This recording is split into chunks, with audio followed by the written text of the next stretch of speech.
Warum sind heute so viele Menschen gestresst? Viele Menschen fühlen sich heute ständig gestresst. Ein Grund dafür ist der hohe Leistungsdruck im Alltag. Wir sollen immer produktiv, erreichbar und erfolgreich sein. Pausen fühlen sich oft wie Zeitverschwendung an. Dazu kommen ständige Benachrichtigungen, Nachrichten und Social Media. Unser Gehirn bekommt dadurch kaum noch echte Ruhe. Viele Menschen schlafen außerdem zu wenig. Auch Bewegung kommt im Alltag oft zu kurz.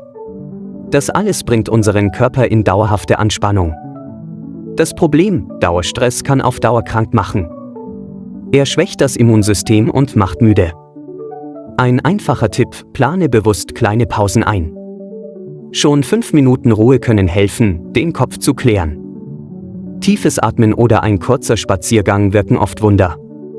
Stress verschwindet nicht von allein, Pausen sind Training für dein Gehirn.